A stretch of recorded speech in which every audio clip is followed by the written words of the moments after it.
नमस्कार। मैं उच्च दास्य। आप सुन रहे हैं हार्ट अटैकिंग हॉरर।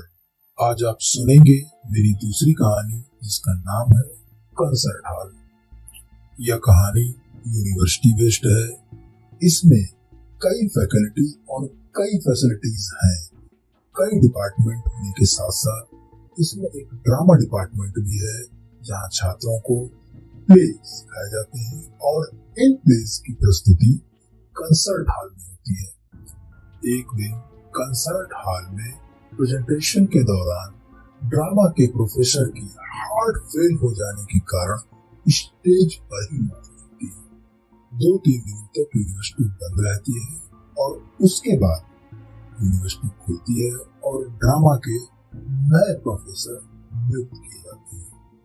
अब कंसर्ट हॉल में प्ले के दौरान बच्चे गायब होने लगते हैं। चूंकि प्रेजेंटेशन हर महीने होता है, इसलिए हर प्रेजेंटेशन के दौरान बच्चे गायब होने लगते हैं और ये सिलसिला 4-5 महीने तक चलता रहता है। पहले तो यूनिवर्सिटी मैनेजमेंट को लगा कि वो स्टूडेंट्स यूनिवर्सिटी छोड़ रहे हैं। गायब होने का सिलसिला लगातार चलता रहता है, मगर जब उन स्टूडेंट्स के गार्जियन मिसिंग कंप्लेन लेकर यूनिवर्सिटी मैनेजमेंट के पास आते हैं तो मैनेजमेंट के होश फाख्ता हो जाती है। अब मैनेजमेंट एक जांच कमेटी बिठाती है जिसकी जांच के दौरान ड्रामा के प्रोफेसर के खिलाफ कुछ एविडेंस मिलती है। जांच के दौरान ड्रामा के प्रोफेसर मौजूद नहीं होते हैं, इसलिए जांच कमेटी उनके घर जाती है। घर पहुंचने पर अंदर का नजारा देखकर कमेटी के दिमाग के परखच्चे उड़ जाते हैं, क्योंकि ड्रामा के प्रोफेसर फांसी पर झूल रहे हैं और मिसिंग बच्चों की डेड बॉडीज स्टोर रूम में पाई जाती है। उसके बाद पुलिस आती है और जांच में प्रोफेसर साहब दोषी पाए जाते हैं और केस क्लोज कर दिया जाता है। अब ड्रामा डिपार्टमेंट में फिर से एक नए प्रोफेसर की नियुक्ति होती है। ड्रामा डिपार्टमेंट की सभी क्रियाएं सुचारू रूप से चलने लगती हैं, पर बच्चों में अभी भी भय व्याप्त है।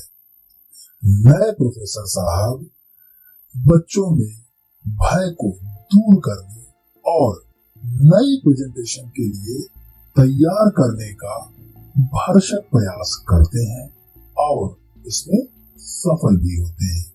एक बार फिर ड्रामा के सभी स्टूडेंट्स हिम्मत करके प्रेजेंटेशन के लिए कंसर्ट हॉल में एकत्रित होते हैं, मगर आज ड्रामा के प्रोफेसर मौजूद नहीं है, जबकि ये उनकी पहली प्रेजेंटेशन है। प्रेजेंटेशन के दौरान स्टेज पर मौजूद सभी बच्चों में अजीब सा पागलपन सवार हो जाता है और वे जमीन पर अपना सर पटकना चालू कर देते हैं।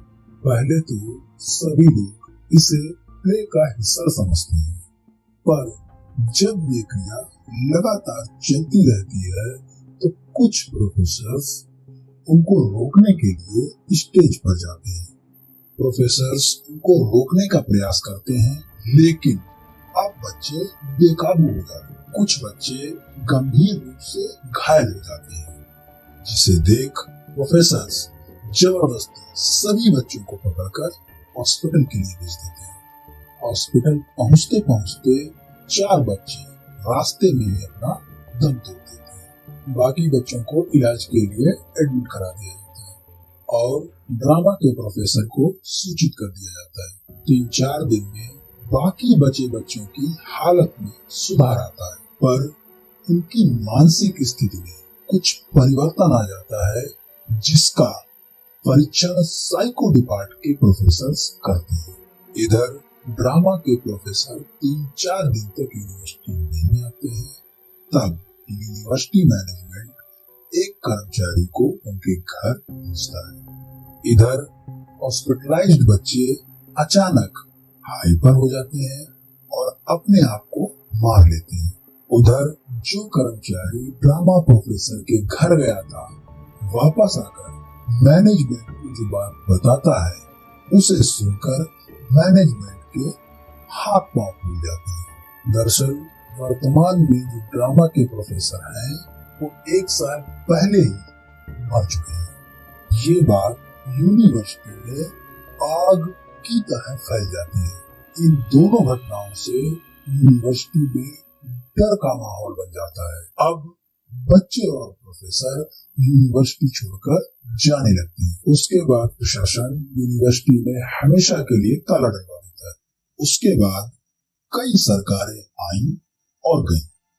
50 साल के बाद एक योग्य सरकार आई, जिसने शिक्षा पर विशेष ध्यान दिया और नई शैक्षिक इमारतों का निर्माण एवं पुरानी बंद पड़े कॉलेजेस एवं यूनिवर्सिटीज को रीओपन करने का आदेश जारी कर देती है। इसी क्रम में हमारी इस यूनिवर्सिटी को भी रीओपन किया जाता है और जांच के लिए एक इंजीनियर भेज दिया जाता है। इंजीनियर साहब जाते हैं और वापस आकर अपनी जांच रिपोर्ट सबमिट करते हैं।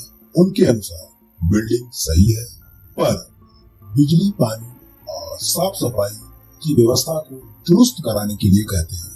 अगले दिन बिजली, पानी और साफ सफाई से संबंधित सभी कर्मचारी यूनिवर्सिटी भेज दिए जाते हैं और वो अपना अपना काम कंप्लीट करके घर चले जाते हैं। रीओपन होने के बाद यूनिवर्सिटी में नया स्टाफ रखा जाता है और एडमिशंस चालू हो जाते हैं। देखते ही देखते यूनिवर्सिटी फुल हो जाती है और पढ़ाई का कार्य सुचारू रूप से चलने लगता है। इस बार ड्रामा डिपार्टमेंट में प्ले सिखाने का काम प्रोफेसर गोम्स करते हैं। इस बार के बच्चे अधिक एनर्जेटिक, आत्मविश्वास से भरे और हर काम में बढ़ चढ़कर हिस्सा लेने वाले हैं और यही बात प्रोफेसर पर भी लागू होती है। महीने में किसी एक दिन यूनिवर्सिटी के घंटा घर में समय रात 9 बजे रुक जाता है। कुछ प्रोफेसर्स यूनिवर्सिटी में रहते हैं और कुछ अपने घर चले जाते हैं। यूनिवर्सिटी में रहने वाले प्रोफेसर्स भी महीने और 6 महीने में अपने अपने घरों में जाते और आते रहते हैं। आज यूनिवर्सिटी का एक 4th क्लास का कर्मचारी ग्राउंड में खड़ा होकर सभी को खरी खोटी सुना रहा है और उसके आसपास कई स्टूडेंट्स इकट्ठा हैं। इसका कार्य डेली बोर्ड की डेटिंग करना है। कुछ देर बाद एक प्रोफेसर साहब आते हैं और उससे उसकी नाराजगी का कारण पूछते हैं। तो वह बताता है कि मेरे द्वारा प्रत्येक बोर्ड पर डाली गई तारीखों के सन कोई बच्चा बदल देता है और यह कई बार हो चुका है। प्रोफेसर साहब उसे समझा बुझाकर शांत कर देते हैं और बच्चों को वार्न कर देते हैं। आज प्रोफेसर गोम्स ने प्ले वाइज बच्चों के ग्रुप्स रिहर्सल के लिए बांट दिए। स्टूडेंट्स हॉस्टल कैंपस के अंदर ही है, इसलिए सारे स्टूडेंट्स यही रहते हैं।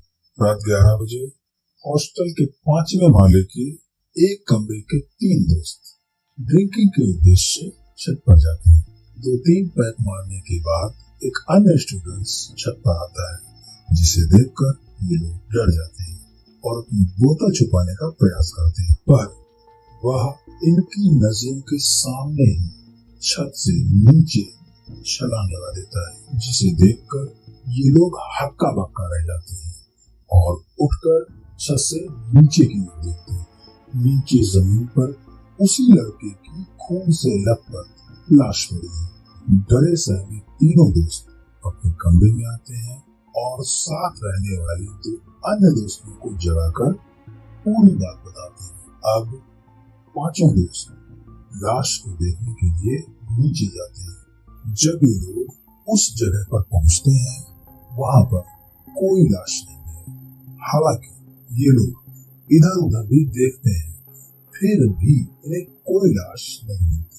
अब 2 अन्य दोस्त इन तीनों से नशे को छोड़ने की बात करते हैं, क्योंकि नशे में इंसान का दिमाग काम नहीं करता और पांचों दोस्त सोने के लिए अपने कमरे में चले जाते। अगले दिन क्लासेस शुरू होने के बाद ड्रामा फैकल्टी में जो ग्रुप से डिवाइड किए गए थे उनका आज से रिहर्सल चालू हो चुका है। प्रत्येक ग्रुप में 10 स्टूडेंट्स हैं। प्रत्येक ग्रुप रिहर्सल के लिए अपने अपने कमरे में चला जाता है। कमरे में पहुंचने के बाद पात्रों को बांट दिया जाता है और रिहर्सल चालू हो जाता है।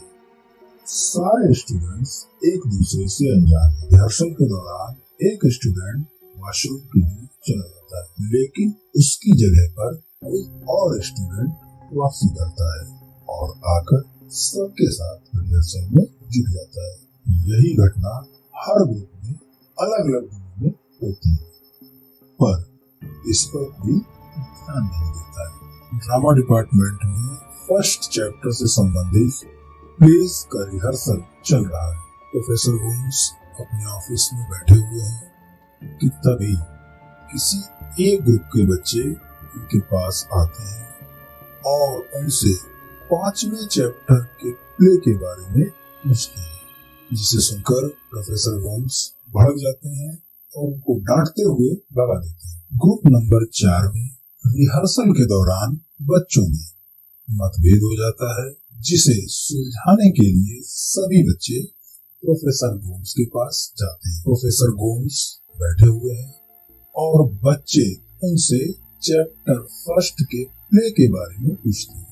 प्रोफेसर गोम्स झुंझलाते हुए उनसे कहते हैं कि वो चैप्टर 5 के प्ले की तैयारी करा रहे हैं, न कि चैप्टर फर्स्ट की।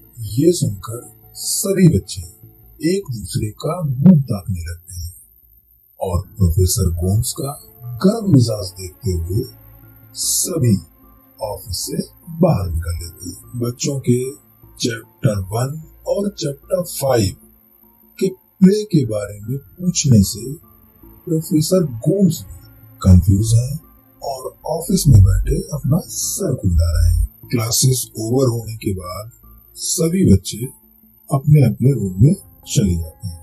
शाम 5 बजे कुछ बच्चे चोरी से यूनिवर्सिटी की 4 दीवारी फांदकर बाहर चले जाते हैं। रात 11 बजे यही बच्चे यूनिवर्सिटी की 4 दीवारी फांदकर वापस आते हैं और देखते हैं कि आज मेस अभी भी खुली हुई है, जबकि मेस 10 बजे तक बंद हो जाती है। ये सभी भूखे हैं और मेस को खुला देखकर मेस की तरफ बढ़े। अंदर आने के बाद ये देखते हैं कि मेस स्टूडेंट से भरा हुआ है और ये लोग एक खाली टेबल पर जाकर बैठ जाते हैं। चूंकि ये अधिक भूखे हैं, इसलिए स्टाफ से खाना परोसने की बात करते हैं। स्टाफ का एक मेंबर आकर उनको खाना परोस जाता है। चूंकि ये अधिक भूखे हैं, इसलिए खाने पर टूट पड़ते हैं। खाना खत्म होने के बाद भी उनकी भूख नहीं मिटती है, तो फिर से एक बार ये स्टाफ को आवाज लगाते हैं। इनका ध्यान तब टूटता है जब ये देखते हैं कि इनको खून से सनी हुई उंगलियों की सब्जी परोसी जा रही है, जिसे देखकर ये गुस्से से स्टाफ मेंबर की ओर देखते हैं, पर इनका गुस्सा डर में बदल जाता है, क्योंकि स्टाफ मेंबर की आंखें नहीं है, उनमें छेद है जिनसे आर पार देखा जा सकता है। तभी उनके कानों में अन्य स्टूडेंट्स के हंसने की आवाज पड़ती है। जैसे ही ये उधर देखते हैं, इन सब की हवाइयां उड़ जाती हैं, क्योंकि हंसने वाले सभी स्टूडेंट्स के चेहरे कटे पिटे हैं। ये देख ये गिरते पड़ते अपने आप को संभालते हुए बाहर की ओर भागते हैं। इनकी स्पीड इतनी तेज है कि जैसे ही ये हॉस्टल के गेट पर पहुंच ही पाते हैं कि कोई इसे टकराकर जमीन पर गिर जाता है। जैसे ही ये पलटकर उस गिरे हुए व्यक्ति की ओर देखते हैं, तो इनकी सिट्टी पिट्टी गुम हो जाती है, क्योंकि जमीन से टकराकर उस व्यक्ति की खोपड़ी फट चुकी है और वो मर चुका है। और ये प्रोफेसर गोम्स है। इस घटना में प्रोफेसर गोम्स की मौत जिस स्टूडेंट के टकराने से होती है उसका नाम है अद्भुत भट्टाचार्य और ये आर्ट फैकल्टी से। ये सारे दोस्त अपने आप को बचाने के लिए प्रोफेसर गोम्स की डेड बॉडी को रात के अंधेरे में चुपके से हॉस्टल के पीछे वाले हिस्से में जहाँ झाड़ियां हैं दफना देते हैं और चुपचाप अपने कमरे में चले जाते हैं। अगले दिन जब अद्भुत अपनी क्लास के लिए जा रहा होता है कि तभी उसकी नजर ऑफिस से निकलते हुए प्रोफेसर गोम्स पर पड़ती है, जिसे देखकर अद्भुत ठिठक सा जाता है क्योंकि ये सब उसकी समझ से परे है। इधर साइंस फैकल्टी में फिजिक्स प्रैक्टिकल का पहला दिन लैब में ताला पड़ा हुआ है। सारे स्टूडेंट्स लैब के बाहर खड़े हुए हैं। कुछ ही देर में प्योन आता है और ताला खोलकर चला जाता है। स्टूडेंट्स अंदर घुसते हैं तो देखते हैं कि लैब में पहले से ही स्टूडेंट्स प्रैक्टिकल कर रहे हैं। इस बात से सारे स्टूडेंट्स नाराज हो जाते हैं और लैब से बाहर निकलकर फिजिक्स के प्रोफेसर के पास जाते हैं। प्रोफेसर साहब ऑफिस में बैठे हुए हैं। बच्चे आते हैं, उनसे अपनी शिकायत करते हैं। ये बात सुनकर फिजिक्स के प्रोफेसर उनके साथ में लैब के लिए चल देते हैं। सारे बच्चे लैब के बाहर ही खड़े रहते हैं। प्रोफेसर साहब लैब के अंदर चले जाते हैं। काफी देर इंतजार करने के बाद जब प्रोफेसर साहब लैब से बाहर नहीं आते हैं तो बच्चों से रहा नहीं जाता है। उनमें से कुछ बच्चे लैब के अंदर जाते हैं तो देखकर हैरान रह जाते हैं क्योंकि लैब के अंदर कोई नहीं है। लैब अब बिल्कुल खाली है। अब प्रोफेसर भी कहीं नजर नहीं आ रहे हैं। इन्हीं बच्चों में एक लड़की है जिसका नाम आव्रति है। ये कुछ समझने की कोशिश कर रही है और सारे स्टूडेंट्स बाहर आ जाते हैं और साथ में आव्रति भी बाहर चली जाती है। इधर drama department professor Gomes groups की रिहर्सल के लिए उनके रूम में जाते हैं और उनके रिहर्सल देखकर वापस अपने ऑफिस के लिए चले जाते हैं। प्रोफेसर होम्स जब अपने ऑफिस में घुसते हैं तो देखते हैं कि उनकी कुर्सी पर कोई बैठा हुआ है जिसकी पीठ इनकी तरफ है।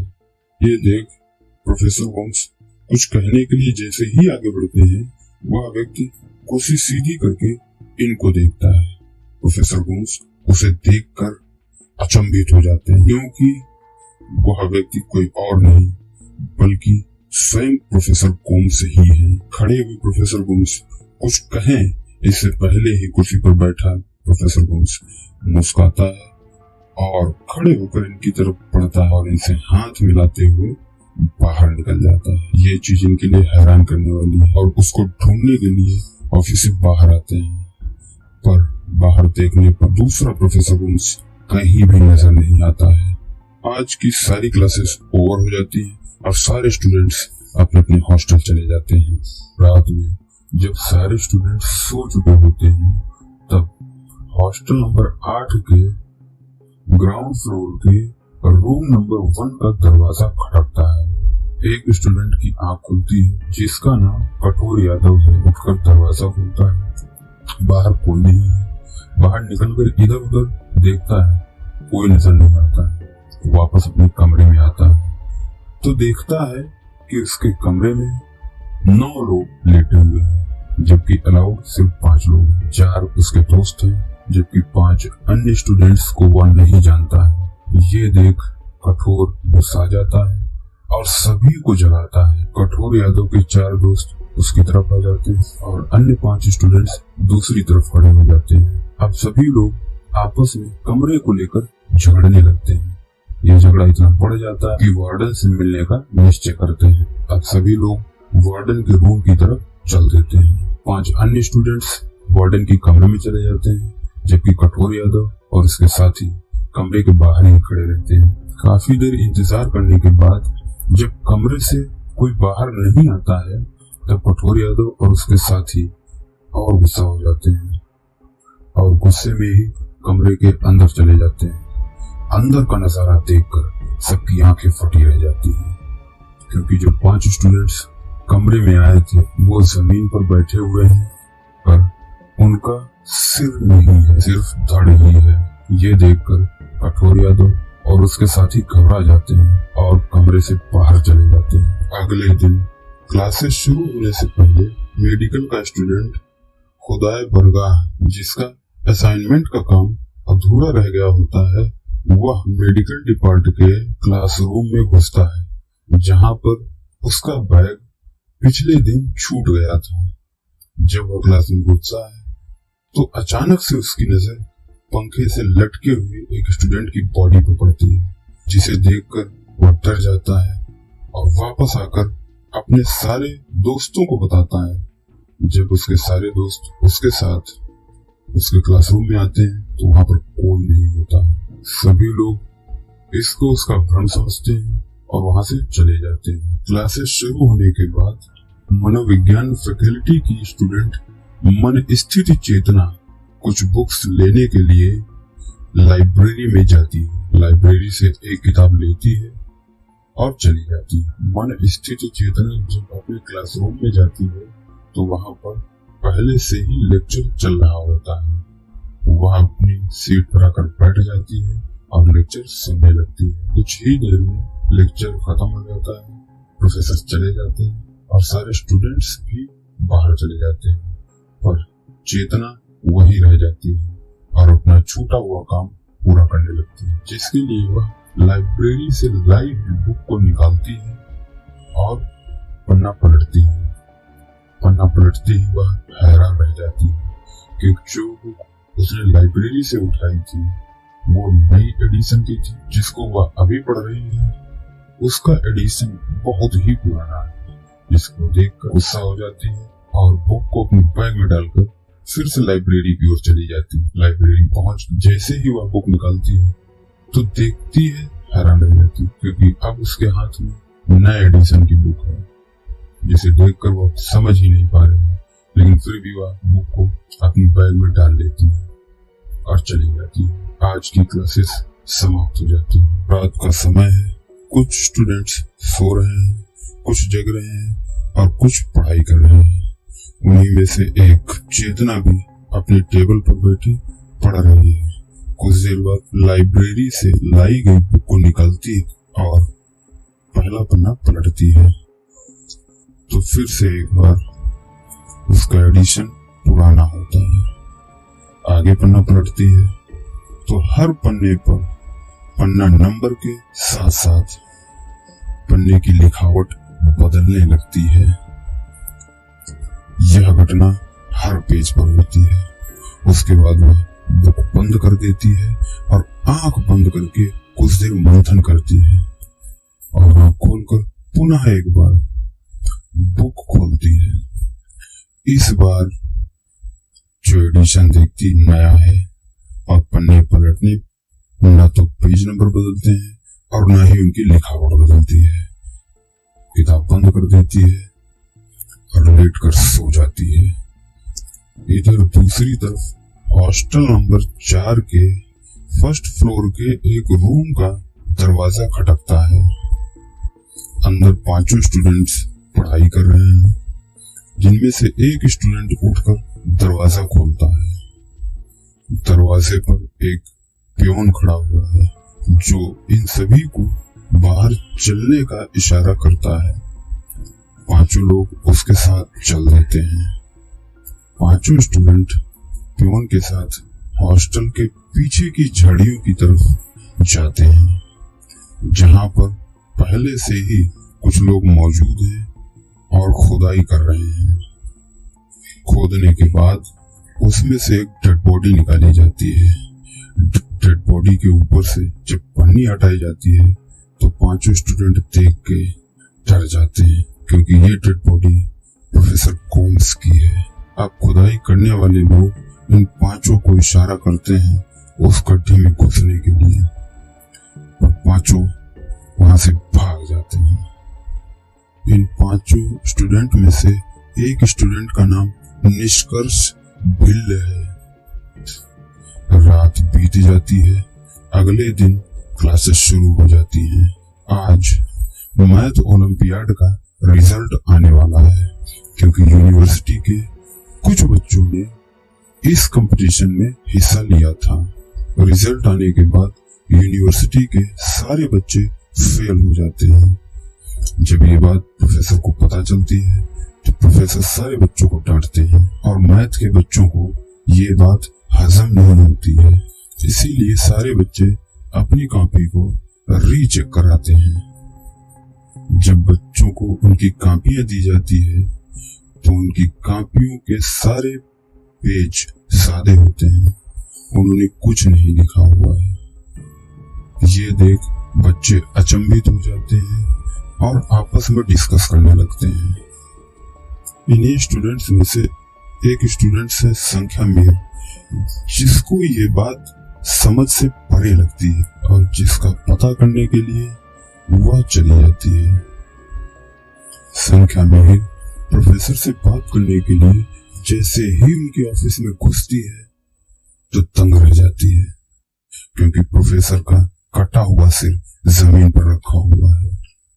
उधर दूसरी तरफ निष्कर्ष बिल आज ड्रामा डिपार्टमेंट में टहल रहा है। तभी उसकी नजर प्रोफेसर गोम्स पर पड़ती है। उससे रहा नहीं जाता है, उनके पास जाकर उनसे बातचीत करता है और कुछ देर बाद वापस चला जाता है। ऐसी ही अनगिनत घटनाएं लगभग सारे स्टूडेंट्स सभी प्रोफेसर्स के साथ घटती है, पर कोई किसी से नहीं कहता। सब डरे हुए धीरे धीरे दिन गुजरते जाते हैं। फिर वो दिन आता है जब ड्रामा डिपार्टमेंट के सारे स्टूडेंट्स को अपनी चैप्टर फर्स्ट की परफॉर्मेंस देनी है। इसलिए परफॉर्मेंस का समय रात 9 बजे निर्धारित किया जाता है। इसलिए आज सारा दिन सिर्फ और सिर्फ रिहर्सल और परफॉर्मेंस की तैयारी में ही चला जाता है। धीरे धीरे वो घड़ी नजदीक आ जाती है जब यूनिवर्सिटी के सारे बच्चे तैयार होकर कंसर्ट हॉल में पहुंच जाते हैं। कंसर्ट हॉल जाते समय 3 स्टूडेंट्स संसाइका कौर, सेकंड मैन और रेजल सिक्सर तीनों अलग अलग फैकल्टी से हैं और एक दूसरे को नहीं जानते हैं कि नजर यूनिवर्सिटी के घंटाघर पर पड़ती है। वहां पर समय 9 बजा हुआ है, पर वो घड़ी रुकी हुई है। कंसर्ट हॉल की लाइट जल जाती है। अब सभी लोग अंदर चले जाते हैं। कंसर्ट हॉल के अंदर दर्शक दीर्घा में अन्य फैकल्टीज के स्टूडेंट्स और प्रोफेसर्स बैठे हुए हैं, जो कि परफॉर्मेंस देखने आए हुए हैं और परफॉर्मेंस का इंतजार कर रहे हैं। प्रोफेसर गोम्स जो कि स्टेज पर खड़े हुए हैं और कुछ बोल रहे हैं। थोड़ी देर बाद पूरे हॉल की लाइटें बंद हो जाती है और स्टेज की लाइट चालू रहती है। अब ग्रुप नंबर 1 स्टेज पर आता है और परफॉर्म करने लगता है, पर इनकी परफॉर्मेंस देखकर प्रोफेसर गोम्स अचंभित हैं, क्योंकि ग्रुप के 9 मेंबर्स को वह नहीं जानते हैं। पर एक मेंबर वह स्टूडेंट है जिसकी जगह पर कोई दूसरा स्टूडेंट रिहर्सल कर रहा था, और साथ साथ ग्रुप जो परफॉर्मेंस दे रहा है वह चैप्टर नंबर 5 के नियम पर आधारित है। इस ग्रुप की परफॉर्मेंस खत्म होने के बाद दूसरा ग्रुप, तीसरा, चौथा, 5वां, इसी तरह सारे ग्रुप्स आकर अपनी परफॉर्मेंस देकर चले जाते हैं। सारे ग्रुप्स के 9 स्टूडेंट्स अननोन है, जबकि एक स्टूडेंट्स वह है जो शुरू में ही गायब हो चुका था और उनकी जगह पर दूसरे स्टूडेंट्स रिहर्सल कर रहे थे। सारे ग्रुप्स चैप्टर नंबर 5 की ही परफॉर्मेंस देते हैं। ये बात प्रोफेसर गोम्स की समझ से परे है। इसीलिए प्रोफेसर गोम्स जैसे ही स्टेज पर जाते हैं कि पूरा कंसर्ट हॉल तालियों से गूंज उठता है। ये देखकर प्रोफेसर गोम्स शांत हो जाते हैं और सारे ग्रुप्स को स्टेज पर आमंत्रित करते हैं। स्टेज पर खड़े सारे स्टूडेंट्स को देखकर प्रोफेसर गोम्स और दर्शक हैरान रह जाते हैं, क्योंकि ये स्टूडेंट्स वो स्टूडेंट्स नहीं है जिन्होंने स्टेज पर परफॉर्मेंस दी थी। ये वो स्टूडेंट्स हैं जिन्होंने चैप्टर नंबर 1 के लिए रिहर्सल की थी। दर्शक और प्रोफेसर गोम्स कुछ समझ पाते कि उससे पहले ही स्टेज पर खड़े सारे स्टूडेंट्स उग्र हो जाते हैं और एक दूसरे को मारने लगते हैं। वे इतने उग्र हो जाते हैं कि किसी को चोटें लगती हैं तो कोई बेहोश हो जाता है। ये नजारा सभी के समझ से परे है। तभी कंसर्ट हॉल की सारी लाइटें जला दी जाती हैं और स्टेज के बच्चों को रोकने के लिए बहुत से लोग स्टेज पर आ जाते हैं। तत्काल ही सारे स्टूडेंट्स को यूनिवर्सिटी के मेडिकल डिपार्टमेंट के हॉस्पिटल में एडमिट करा दिया जाता है। अगले दिन यूनिवर्सिटी मैनेजमेंट एक आपातकालीन मीटिंग सीनेट हॉल में बुलाता है। इस मीटिंग में सारे प्रोफेसर्स और सीनियर स्टूडेंट्स मौजूद रहते हैं। मैनेजमेंट भी यूनिवर्सिटी के अंदर हो रही घटनाओं से अनभिज्ञ नहीं है, इसीलिए ये बातें यूनिवर्सिटी के बाहर न फैले तत्काल एक कमेटी गठित कर देता है जिसके मेंबर्स यूनिवर्सिटी के ही स्टूडेंट होते हैं जो सीधे तौर पर मैनेजमेंट के प्रति उत्तरदायी होंगे। इन मेंबर्स में पहला नाम है कठोर यादव का, जो दिल और दिमाग दोनों से ही कठोर है। लोग इसे प्रेम से कठोर कहते हैं। दूसरा नाम है अद्भुत भट्टाचार्य, इसके साथ कुछ न कुछ अद्भुत ही होता रहता है। तीसरा नाम निष्कर्ष भिल्ल का है। यह आदिवासी क्षेत्र से आया हुआ स्टूडेंट है, इसीलिए बॉडी बिल्डर है, थोड़ा सीधा है, लेकिन जहाँ कोई नहीं जा सकता वहां भी यह जा सकता है। लोग इसे भिल्ल कहकर पुकारते हैं। अगले स्टूडेंट का नाम सेकेंड मैन है, जो कि फॉरेनर है, जिसे लोग सेकेंड कहकर पुकारते हैं। यह पैरानॉर्मल में विश्वास रखता है और कुछ विशेष ऊर्जा इसके अंदर रहती है। अगला नाम खुदाए बरगाह का आता है, जो मेडिकल का स्टूडेंट है और अपने विषय में पारंगत है। नेक्स्ट नाम संशयिका कौर का आता है, जो एक लेडी है और हमेशा संशय से भरी रहती है, जिसके दिमाग में हमेशा संशय भरा रहता है। अगला नाम संख्या मिहिर है, जो संख्याओं की गणना करने में माहिर है। नेक्स्ट लेडी मन स्थिति चेतना है, जो कि मनोविज्ञान की एक स्टूडेंट है और मन को अच्छी तरह से पढ़ सकती है।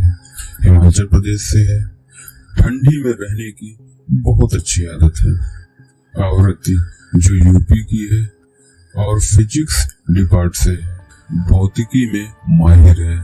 लास्ट नाम रेजल सिक्सर का आता है। यह कॉमन है, इसीलिए लोग इसे सिक्सर ही कहते हैं।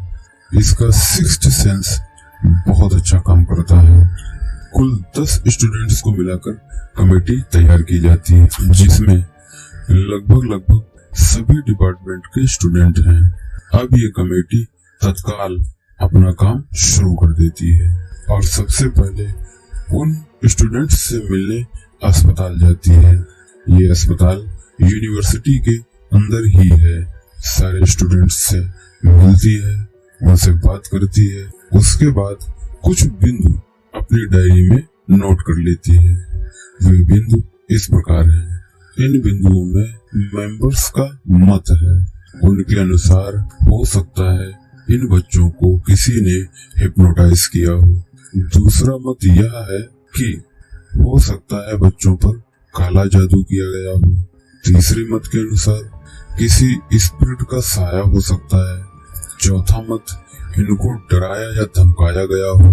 पांचवें मत के अनुसार इनको ड्रग्स दिया जाता हो। रेजल सिक्सर के अनुसार अगले 4 घंटे के बाद ये छात्र 1 घंटे के लिए उग्र हो जाएंगे, क्योंकि रेजल सिक्सर का सिक्स सेंस अच्छा काम करता है, इसीलिए सभी लोग इसकी बात मान लेते हैं और बिंदु नोट करके डायरी कमेटी की हेड चेतना को दे देते हैं और हॉस्पिटल के कर्मचारियों को 4 घंटे बाद सचेत रहने के लिए कहकर चले जाते हैं। अस्पताल के कर्मचारी अगले 5 घंटे तक उन पर नजर रखते हैं, पर वह सभी नॉर्मल ही रहते हैं, लेकिन छठे घंटे वो छात्र उग्र हो जाते हैं और अस्पताल की चीजों को इधर उधर फेंकने लगते हैं और एक दूसरे को मारने पीटने लगते हैं। तुरंत ये बात कमेटी तक भिजवाई जाती है। आनन फानन में कमेटी आ जाती है, पर अब छात्र शांत हो चले हैं और सभी को नींद का इंजेक्शन देकर सुला दिया जाता है। अब कमेटी के सभी मेंबर्स इस घटना का ब्लेम हॉस्पिटल के कर्मचारियों पर डाल देते हैं। जवाब में हॉस्पिटल के सभी कर्मचारी इस घटना को आउट ऑफ टाइम बताते हैं, जिसके बाद कमेटी के सभी मेंबर्स का ध्यान रेजर सिक्सर पर चला जाता है, पर उसके पास इस बात का कोई जवाब नहीं है। वह बिल्कुल शांत है। तभी उन सभी स्टूडेंट्स की ब्लड रिपोर्ट आती है और रिपोर्ट के अनुसार उनके ब्लड में कोई भी नशीला पदार्थ नहीं पाया जाता है, जिसे देखकर कमेटी मेंबर्स का ये मत भी गलत सिद्ध होता है।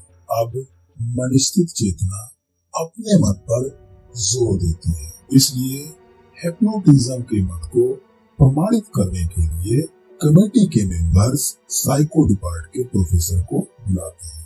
प्रोफेसर की जांच के बाद उन स्टूडेंट्स में हिप्नोटिज्म का कोई भी लक्षण नहीं पाया जाता है। अब हिप्नोटिज्म और डराने धमकाने का बिंदु भी डायरी से काट दिया जाता है।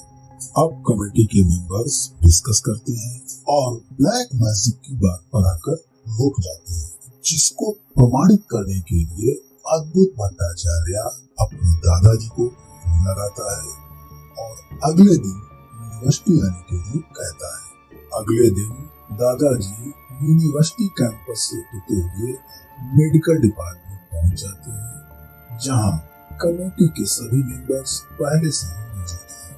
अद्भुत दादाजी को पूरी घटना से अवगत कराता है। उसके बाद दादाजी ब्लैक मैजिक को जानने के लिए उसमें लगने वाली सभी सामग्री को एकत्रित करने की बात करते हैं। अब कमेटी के सभी मेंबर्स सामग्री को लाने के लिए बाहर चले जाते हैं। रात 12 बजे दादाजी यूनिवर्सिटी कैंपस के मेडिकल डिपार्टमेंट में कमेटी मेंबर्स के सामने ब्लैक मैजिक को जानने की प्रक्रिया शुरू करते हैं। यह प्रक्रिया 1 घंटे तक चलती है।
होती है, इसलिए सेकेंड मैन का पक्ष और भी मजबूत हो जाता है।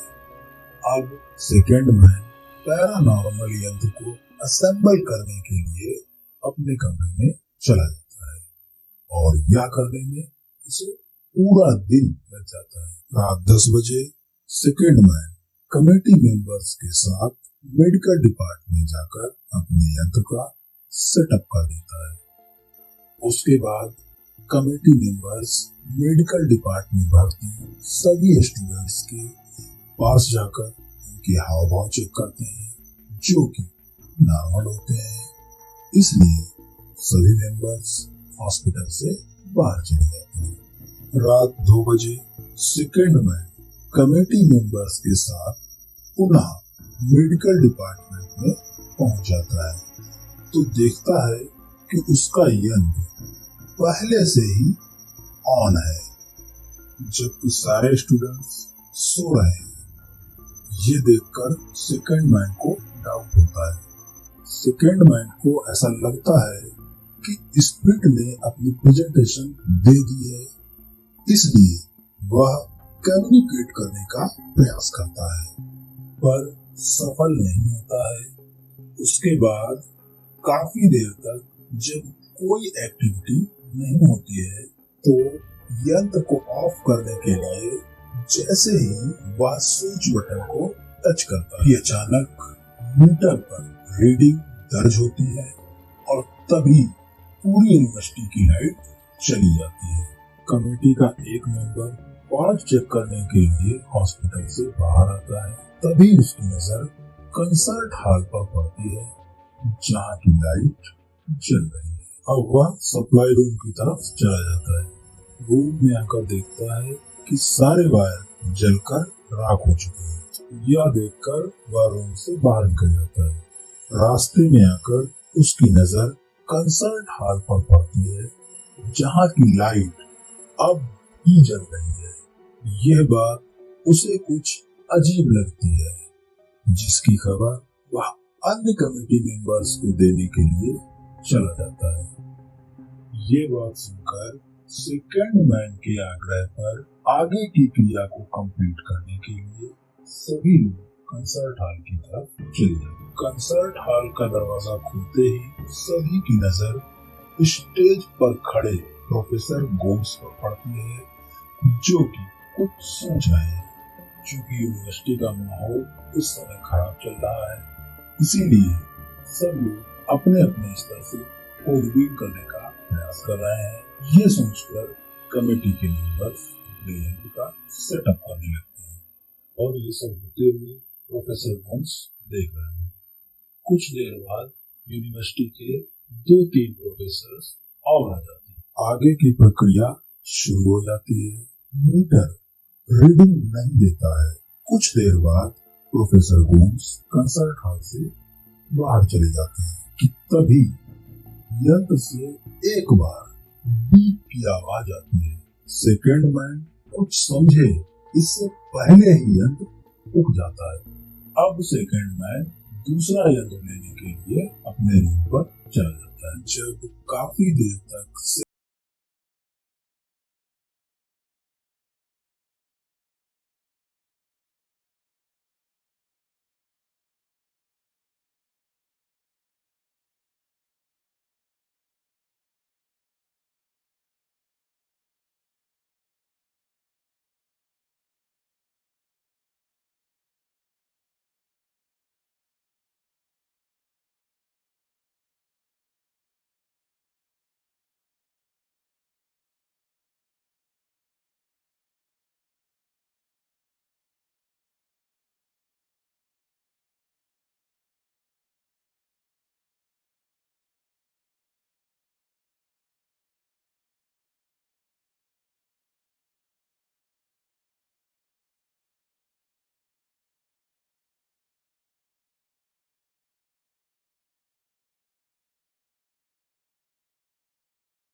सामने वाली रैक से साइको की बुक उठाता है, उसके कुछ पन्ने पलटता है और रख देता है। ये सारी क्रिया कमेटी के अन्य मेंबर्स दूर से देख रहे हैं। अब सेकंड मैन लाइब्रेरी से बाहर चला जाता है और कमेटी मेंबर्स उसको फॉलो करने लगते हैं। कुछ देर चलने के बाद सेकंड मैन बायोलॉजिकल लैब में एंटर करता है। अंदर रखे मनुष्य के कंकाल को बैग में भरकर बाहर चला जाता है।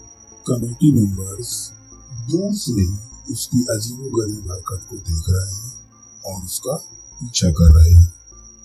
सेकंड मैन हॉस्टल के पीछे वाले रास्ते से जंगल में चला जाता है। उसके पीछे कमेटी मेंबर्स भी जंगल में घुस जाते हैं। कमेटी मेंबर्स को सेकंड मैन कहीं नजर नहीं आता है।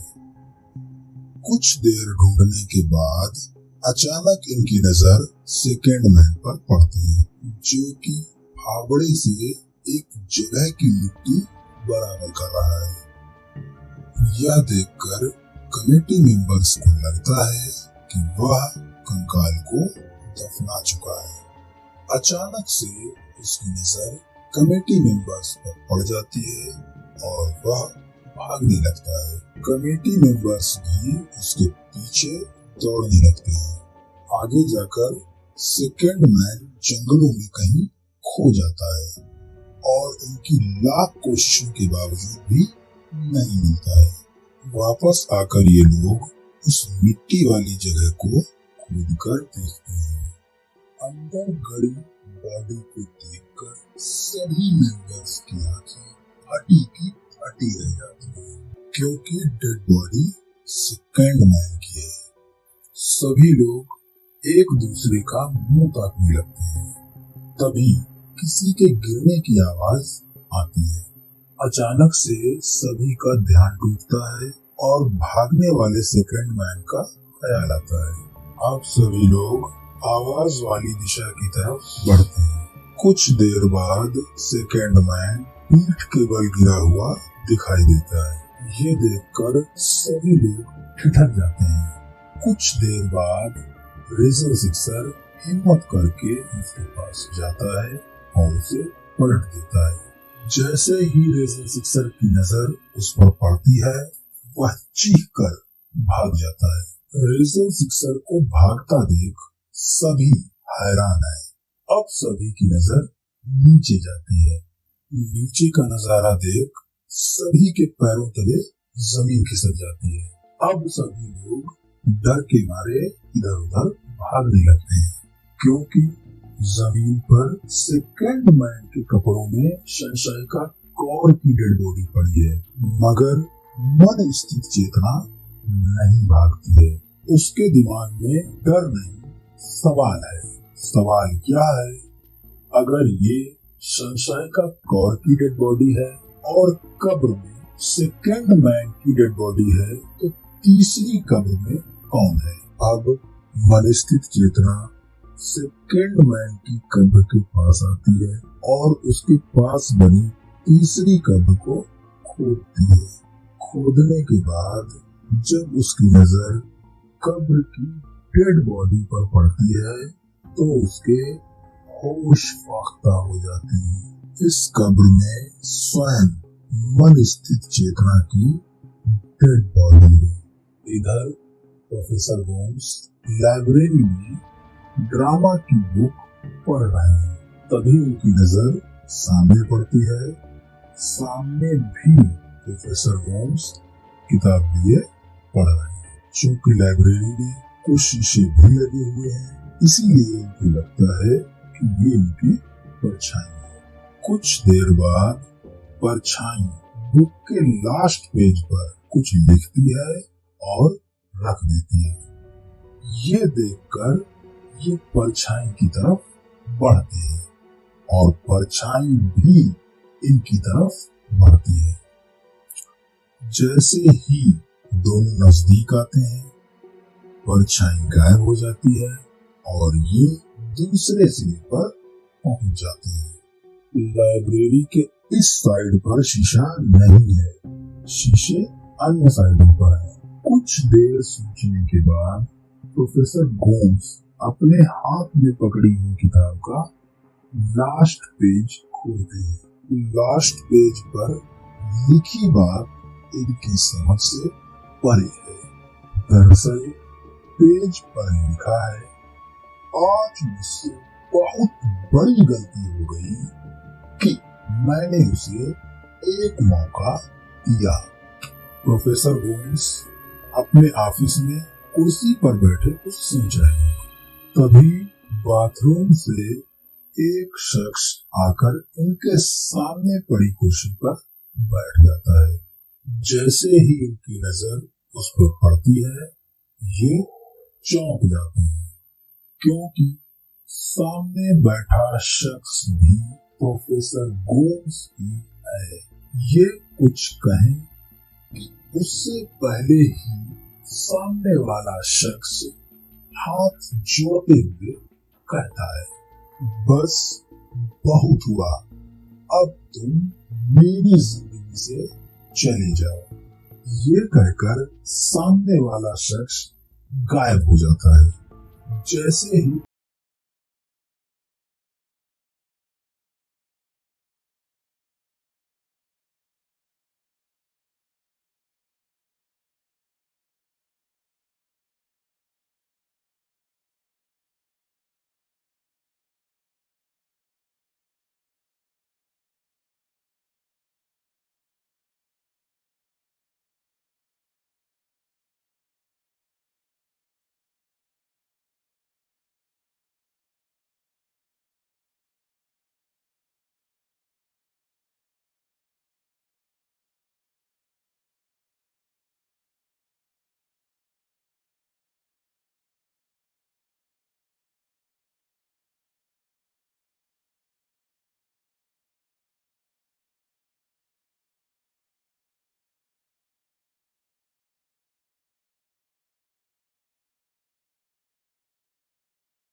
थक कर बेहोश हो जाते हैं। ये जानकारी एक कर्मचारी यूनिवर्सिटी मैनेजमेंट तक लेकर जाता है। मैनेजमेंट के सभी कर्मचारी अपनी अपनी कुर्सियों पर बैठे हुए हैं। हॉस्पिटल का कर्मचारी उन्हें सारी घटना से अवगत कराकर चला जाता है। ये घटना मैनेजमेंट की समझ से परे है। इसी को डिस्कस करते हुए जैसे ही सभी लोग दरवाजे तक पहुंचते हैं कि तभी इन सभी के कानों में पीछे से बोलने की आवाज आती है। सभी लोग पलटकर देखते हैं कि इनकी कुर्सियों पर कोई और लोग बैठे हुए हैं जो आपस में डिस्कस कर रहे हैं। आज संडे है, इसलिए प्रोफेसर गोम्स रेस्ट करने के लिए अपने घर पर आए हुए हैं। ये लोकल के रहने वाले हैं। प्रोफेसर गोम्स बिस्तर पर आराम कर रहे हैं। तभी डोरबेल बजती है। जैसे ही प्रोफेसर दरवाजा खोलते हैं, गेट पर एक स्टूडेंट खड़ा है जिसके मन में ड्रामा से संबंधित कुछ सवाल है। इसीलिए प्रोफेसर उसे अंदर बुला लेते हैं। सवाल का सॉल्यूशन जानने के बाद स्टूडेंट चला जाता है। अब प्रोफेसर पुनः आराम करने लगते हैं। कुछ देर बाद पुनः डोरबेल बजती है। प्रोफेसर उठकर दरवाजा खोलते हैं। गेट पर 3 स्टूडेंट खड़े हुए हैं। उनके मन में भी कुछ सवाल है। सॉल्यूशन पाकर वो चले जाते। एक बार फिर प्रोफेसर आराम करने लगते हैं। कुछ ही देर में डोरबेल फिर बजती है। प्रोफेसर उठकर दरवाजा खोलते हैं। इस बार स्टूडेंट्स की संख्या 16 है।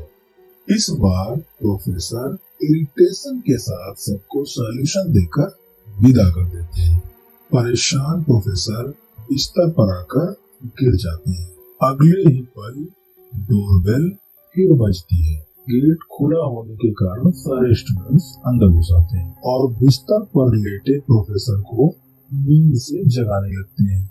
जैसे ही प्रोफेसर की आंख खुलती है, अपने चारों तरफ स्टूडेंट्स को पाते हैं जो कि सवालों की वर्षा कर रहे हैं।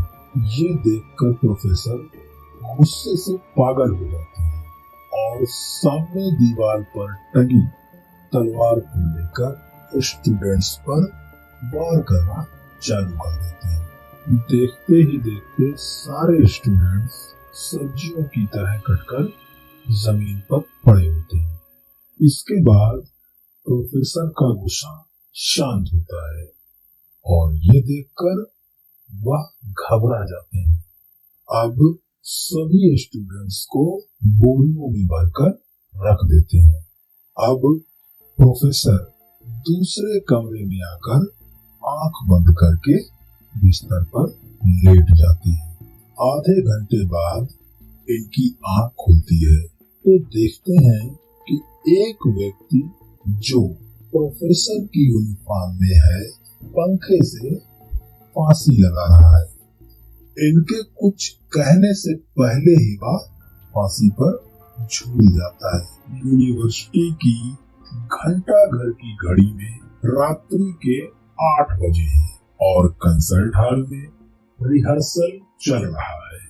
आज रिहर्सल 8:30 बजे समाप्त हो जाएगा। चूंकि आज संडे है इसलिए मेस भी 9 बजे तक ही खुलती है। रिहर्सल समाप्त होने के बाद सारे छात्र कंसर्ट हॉल से निकलकर मेस में घुस जाते हैं। 8:45 बजे सारे छात्र खा पीकर मेस से निकल जाते हैं और 9 बजे मेस के कर्मचारी मेस को बंद करने की तैयारी करने लगते हैं। तभी वही स्टूडेंट फिर से मेस में खाने के लिए घुसते हैं, जिन्हें देखकर सारे कर्मचारी सवाल जवाब करने लगते हैं। जवाब में स्टूडेंट्स घंटा घर की घड़ी की ओर इशारा करते हैं। घड़ी में 8:30 बजे हैं। मेस के कर्मचारियों के सामने ही दूसरे कर्मचारी जिनसे ये लोग अनजान हैं स्टूडेंट्स को खाना परोसने लगते हैं। ये देखकर मेस के कर्मचारी हैरान हैं। खाना खाकर सभी स्टूडेंट्स बाहर निकल जाते हैं। तभी मेस के कर्मचारियों की नजर घंटा घर की तरफ जाती है। घड़ी में 8:45 बजा हुआ है। अब सारे कर्मचारी उन अनजान कर्मचारियों को ढूंढने की कोशिश करते हैं पर कोई नहीं मिलता। फिर से आकर घंटा घर की घड़ी की तरफ देखते हैं। घड़ी में 9 बज चुका है। जैसे ही सभी कर्मचारी मेस को बंद करने के लिए गेट तक आते हैं, फिर से वही स्टूडेंट उनको धक्का देते हुए मेस में घुस जाते हैं। ये देखकर कर्मचारी पुनः घंटा घर की ओर देखते हैं जिसमें 8:30 बजा हुआ है। अब सभी कर्मचारी पलटकर पीछे देखते हैं तो सारे स्टूडेंट्स खाना खा रहे हैं। ये देखकर सभी कर्मचारी डर जाते हैं और मेस को खुला ही छोड़कर भाग जाते हैं। अगले दिन वाइस चांसलर एक सूचना प्यून के द्वारा प्रोफेसर गोम्स तक भिजवाता है। प्योन जैसे ही प्रोफेसर के ऑफिस के गेट तक पहुंचता है, तभी उसकी नजर अंदर बैठे दो प्रोफेसर गोम्स पर पड़ती है। ये देखकर उसे अचंभा लगता है और वह बिना सूचना दिए ही उल्टे पांव वाइस चांसलर के पास चला जाता है। ये खबर सुनकर वाइस चांसलर मैनेजमेंट को सूचित कर देता है। अब मैनेजमेंट तत्काल बैठक के लिए दोनों प्रोफेसर गोम्स और स्टूडेंट्स की कमेटी को बुलवाता है। सभी लोग सीनेट हॉल में इकट्ठे हैं।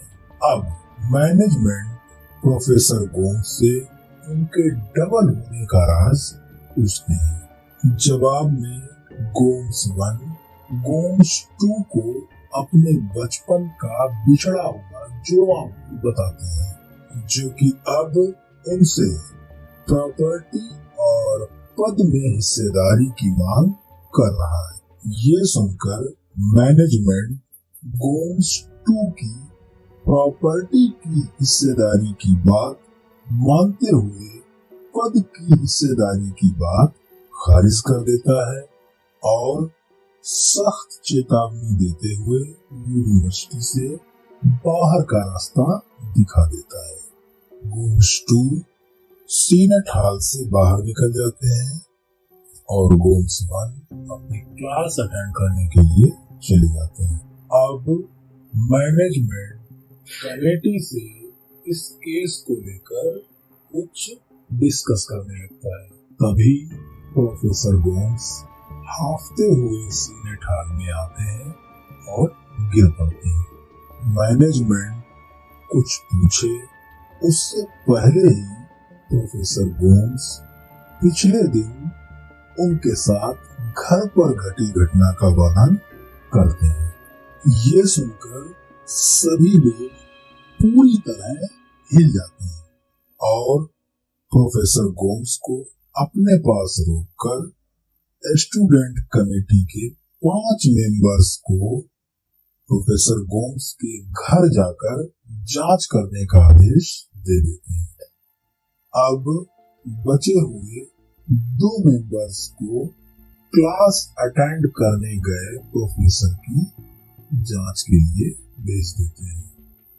कमेटी के 2 मेंबर्स रेजल और निष्कर्ष क्लासरूम में जाते हैं तो देखते हैं कि क्लास चल रहा है। प्रोफेसर गोम्स बोर्ड पर कुछ समझा रहे हैं और तभी दोनों मेंबर्स स्टूडेंट्स के बीच आकर बैठ जाते हैं।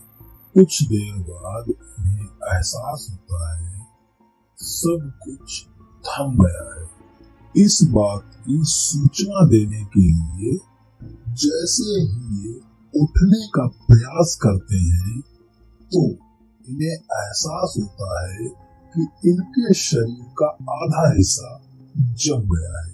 इधर वो 5 स्टूडेंट प्रोफेसर गोम्स के घर पहुंच जाते हैं। काफी खोजबीन के बाद 5 स्टूडेंट को कुछ नहीं मिलता। धीरे धीरे रात हो चली है, इसलिए सभी स्टूडेंट्स वहीं आराम करने लगते हैं। रात 1 बजे झगड़े की आवाज सुनकर 5 स्टूडेंट्स जग जाते हैं। आवाज ग्राउंड फ्लोर से आ रही है।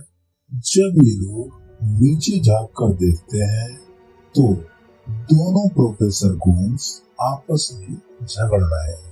काफी देर तक झगड़ा करने के बाद दोनों एक दूसरे को धक्का देते हैं।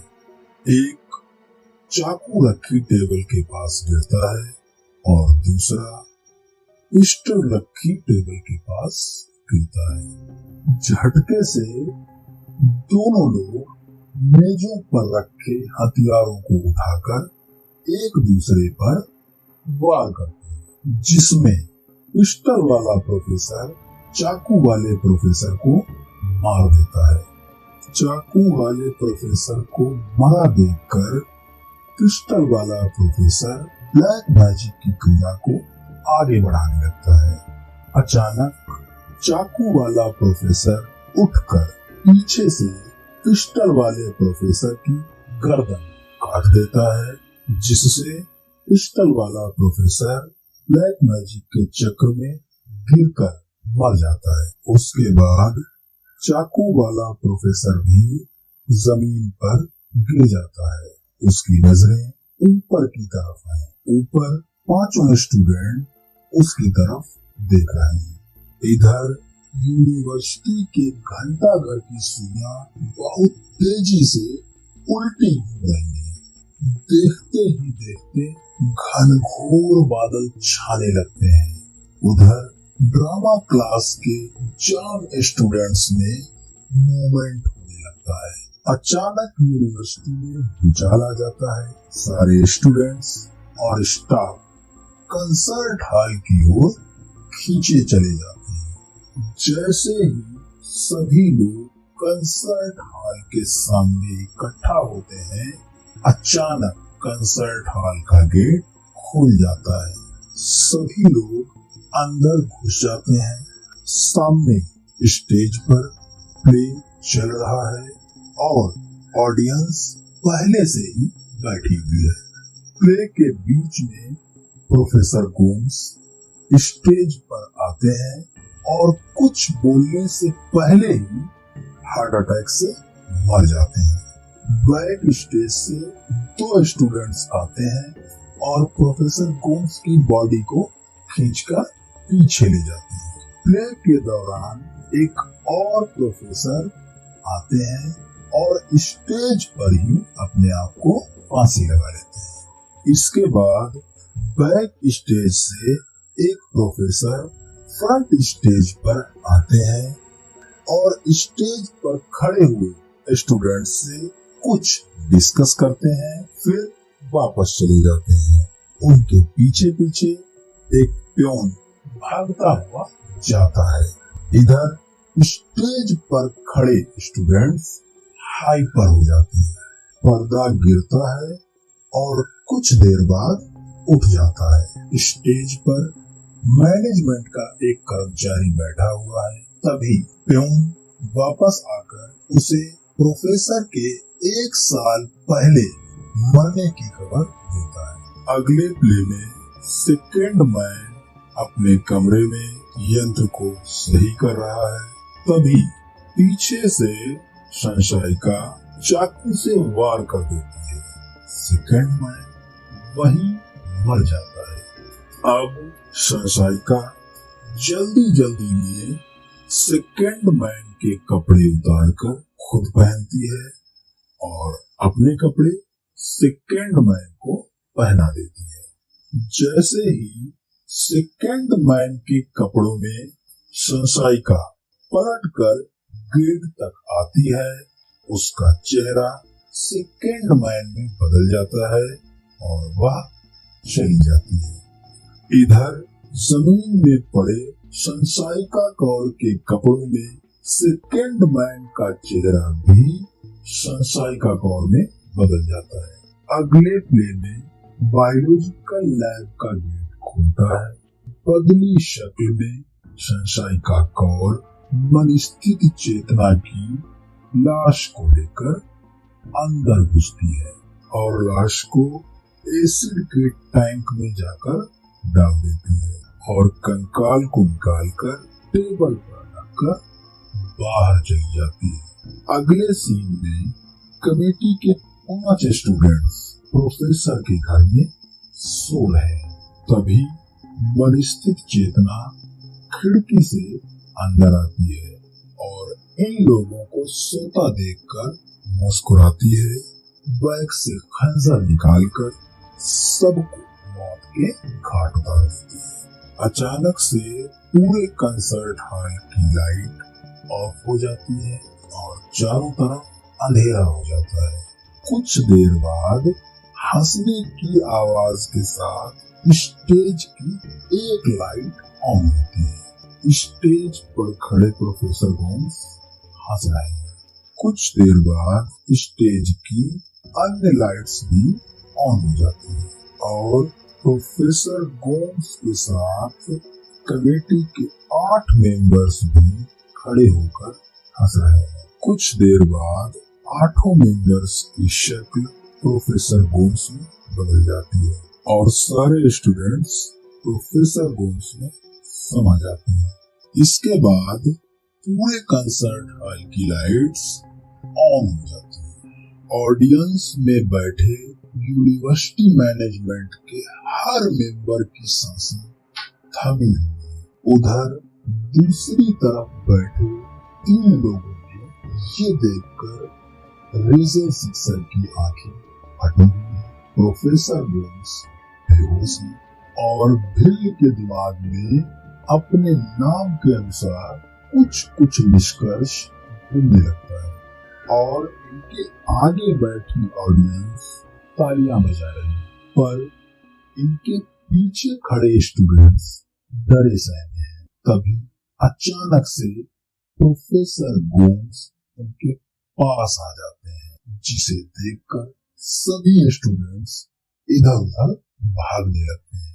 तभी स्टेज से आवाज आती है और ये आवाज पूरे कंसर्ट हॉल में गूंज जाती है, जो कि प्रोफेसर गोम्स की। वो कहते हैं कि भागने की कोशिश बेकार है, जो जहां है वहीं रुक जाए। सारे स्टूडेंट्स अपनी जगह पर रुक जाते हैं। स्टेज पर खड़े प्रोफेसर गोम्स की बॉडी से एक एक करके 3 प्रोफेसर निकलते हैं।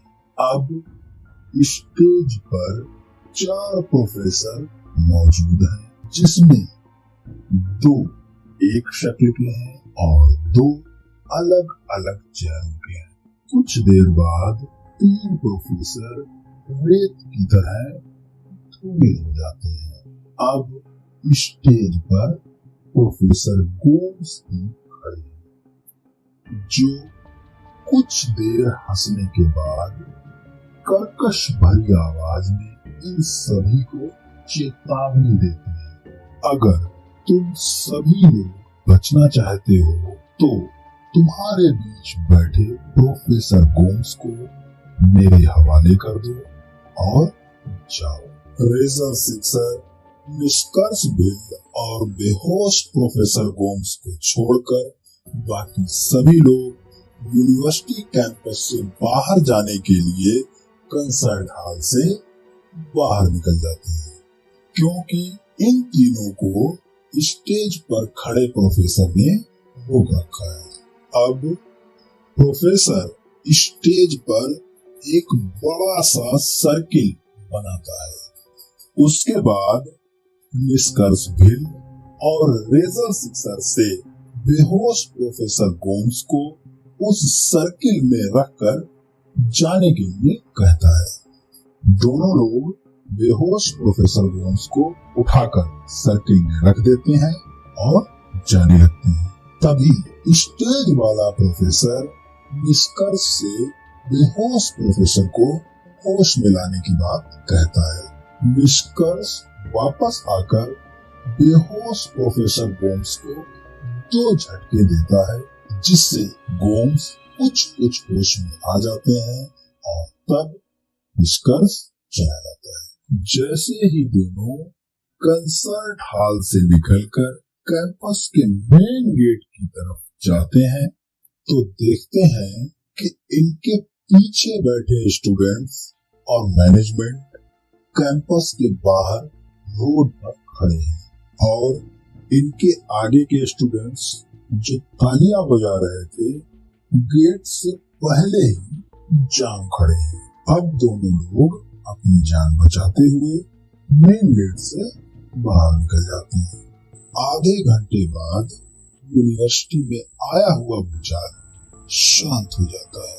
कुछ देर बाद जैसे ही प्रोफेसर गोम्स मेन गेट से बाहर आते हैं, उनको देखकर सभी स्टूडेंट्स और मैनेजमेंट भाग जाते हैं, लेकिन निष्कर्ष और रेजर अपनी जगह पर ही खड़े रहते हैं। प्रोफेसर गोम्स उन दोनों के पास जाते हैं और रेजर उनको छूकर यकीन करती है। प्रोफेसर गोम्स रेचल की आंखों में उठे सवाल को पढ़कर अपने साथ कंसर्ट हॉल में बीती घटना को बताती है। दरअसल इन दोनों के जाने के बाद बेहोश प्रोफेसर पूरी तरह होश में आ जाते हैं। उसके बाद खड़ा प्रोफेसर गोम्स की तरफ देखकर कहता है कि आज मैं इस समय चक्र से मुक्ति पा जाऊंगा। ये कहकर वो गोम्स की तरफ बढ़ता है, लेकिन डरे हुए गोम्स पीछे की तरफ खिसकते हैं। खिसकते खिसकते गोम्स स्टेज से नीचे गिर जाते हैं और स्टेज वाला प्रोफेसर एक पॉइंट पर आकर जम जाता है। ऐसा लगता है कि जैसे उन्हें किसी ने जकड़ रखा है। नीचे गिरे गोम्स जैसे ही सर उठाकर ऊपर देखते हैं, ऊपर कोई नहीं है। अब गोम्स अपनी जान बचाकर कंसर्ट हॉल से बाहर निकल जाते हैं। अब निष्कर्ष मुस्कुराता है, क्योंकि जिस पॉइंट पर प्रोफेसर जमा था उस पॉइंट पर पहले वाले प्रोफेसर गोम्स की हार्ट अटैक से मौत हुई थी। जिस बात का अंदाजा निष्कर्ष पहले ही लगा चुका था। तभी यूनिवर्सिटी के घंटा घर की घड़ी बजती है। तीनों का ध्यान उधर जाता है। घड़ी में 9 बजे हैं और घड़ी बंद पड़ी है। लेकिन जब निष्कर्ष की निगाह प्रोफेसर की हाथ घड़ी पर पड़ती है तो उसमें 11 बजे हुए हैं। यहाँ पर हमारी कहानी समाप्त हो जाती है। आपको कैसी लगी जरूर बताइए।